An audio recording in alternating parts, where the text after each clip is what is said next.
What's up, ladies and gentlemen? Welcome back. We have to just discuss the markets in general.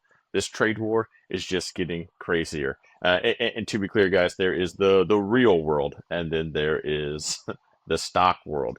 And I say that because there's the tariffs. There's gonna be a real world effect, and then there's just a lot of noise, a lot of headlines that are coming out with it. For instance, there was a what was it, the cheese tariff?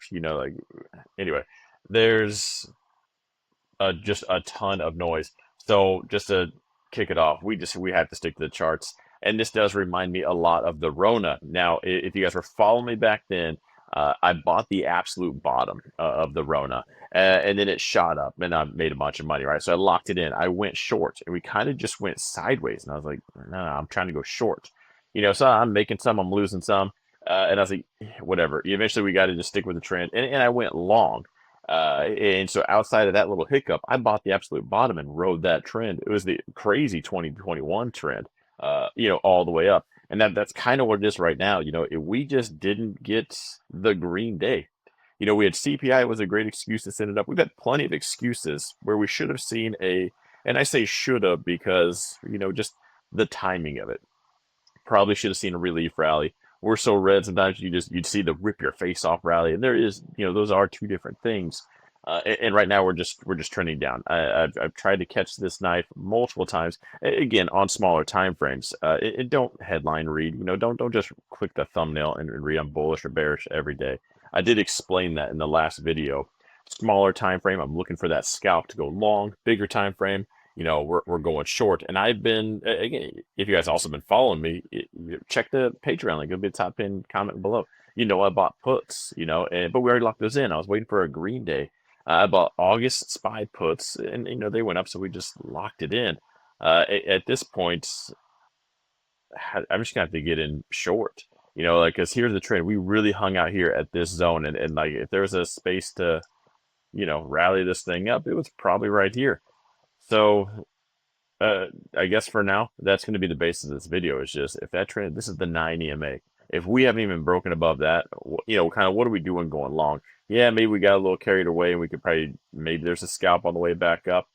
But for now, until we hit one of these zones, we got to just play the trend. Overall, looking at the dollar kind of turning around a little bit, which most of the time if the dollar's going up, you'll see this go down. I do want to say, guys, if the audio is weird, I got the AirPods in.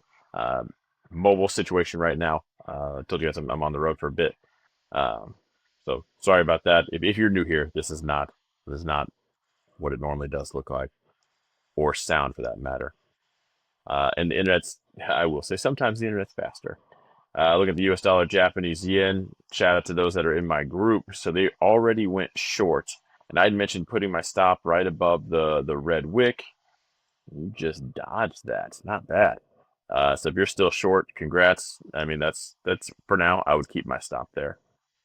Looking at the Bitcoin, hanging out yet again, just another lower high. I'm sure a lot of the bears are thinking that's a bear flag. If the market's going to continue down, I don't know why people would be buying Bitcoin right now. That to me is kind of a disposable asset kind of thing. So if you are a crypto nerd, like yeah, I like it, I buy it every week, but at the same time, why would that, jump out? I will say XRP holding up a tad bit better, still creating that bear flag, kind of jumped up, hit that zone. That's kind of where we're rejecting right now. So overall, I know some bankers were excited about that. Just be careful of your height. You know. All right, the S&P we kind of barely touched on in the beginning. We're just trending down. We're hanging out at these zones. Maybe we play a game of the ping pong back and forth for a little bit, but then we're just right back down. So things are getting volatile. And like I said in the last video, if you don't think the volatility is there, go ahead and buy something without a stop loss. Go make it futures, make it interesting, and then shut your computer off for an hour and see where you're at. And that instinct right there, where you're thinking, no, wait, that's crazy. Yeah, that's the volatility you're sensing, and it's nuts because that next hour, this candle could be wildly green, could be wildly red. The thing is with these tariffs, we keep getting headlines that they keep getting worse. Like, oh, you're gonna do that. Well, we're gonna do this. There's retaliatory tariffs. There's what we're gonna do back. It's and I called it in the last video tariff bickering, not a tariff war. A lot of stuff just kind of going back and forth. Uh, and that goes away. I mean, we will turn on a dime if they come out and say, I'm sorry, we're not going to do that. Let's come to negotiations. Let's have a talk, you know. And Trump loves to do that.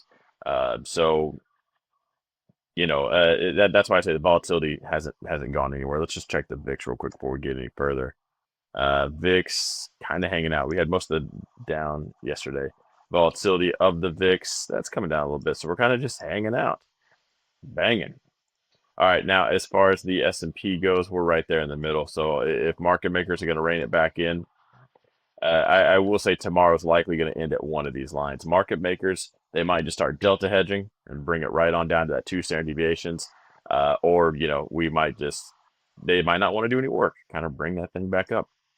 Looking at the Nasdaq right here, I do want to. Sorry guys, we're going to delete these zones. They're speed bump zones. We can worry about them later. But right now, I just want to focus on the yellow. Personally, I don't have much stuff on my charts. All we did today was just really reject that yellow zone and come down. So if there's going to be a bounce, it's right here. Futures wise, there probably is a type 1 or type 2 play here if you're going to buy the NASDAQ contract. I would have my stop in the green pretty quickly because I would expect just that one bounce and then we hit it again. And surely enough, someone's like, well, we blew right through it. No, we didn't. We're probably going to bounce. There will be no more buyers and then we'll kind of come right through it.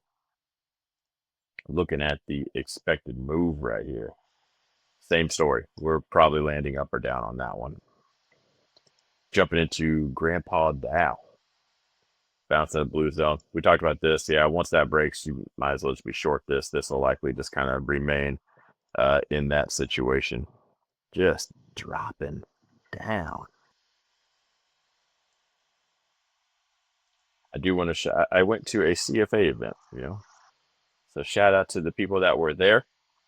There was a tie. There were two groups that I actually really liked, and the tiebreaker for me was the one that had a bearish a sell rating on DraftKings. So if you are watching by any slightest chance, you were my tiebreaker because of the bearish call. And like I said, the markets were going to crash, melted down, but that did kind of bring it. DraftKings will be one that I do like later, so I am keeping an eye on it, but it's probably going to get a little bit lower for me to worry about it. DraftKings, it's been one of my favorite for a while. If you've been on this channel for a while, you remember that I liked it way more than Penn National, which turned out to be awesome. So I know a lot of followers still watch this, but given the space that they're in, I'm not going to go too much into this. But you know, early bird gets the worm, but the second mouse gets the cheese. And this might be a game of the second mouse where they might be draft queens here in a little bit. DraftKings really sets the playbook up, and then someone comes in and just hits Control C, Control V. Thank you for your business. Because now we're going to offer if you give us $50, we'll give you 100 gamble. There will be zero loyalty. It'll just be an app someone opens on their phone. So on the fundamental side, they could be in trouble. As on the trading side, I do still like them. One I'm very interested in right now actually is Hood. Now, the cheaper this gets, honestly, the better. I haven't sold any puts on this yet. We already talked about that in a second with my Tesla position. Tesla and AMD. Hood is going to be a no-brainer for me if it's down here in the 20s. I just don't see there's no reason to be really rushing to buy anything right now.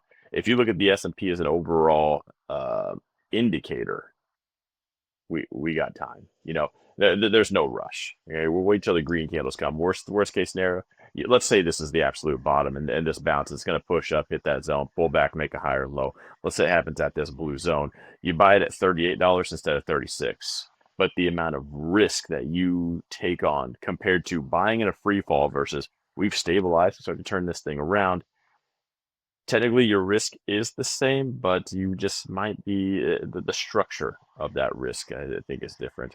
Someone's going to say it's all, I'm trying to disclaimer everything.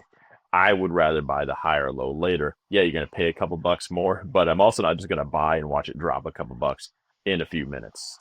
Although it's not off the table no matter when you buy, to be honest. So right now it looks like I'm just rich. So if you guys were on the last video, a couple videos ago, I'm doing a video every day. Love the engagement. I've said this every time. The more the engagement, the more these videos come out. So I love the comments. What you're thinking of the overall market, something you're buying, something you're curious about. I will read those questions and it'll be in the next video. Give me a reason to make another video. Right down here, I had sold some at the money 220 puts for Tesla.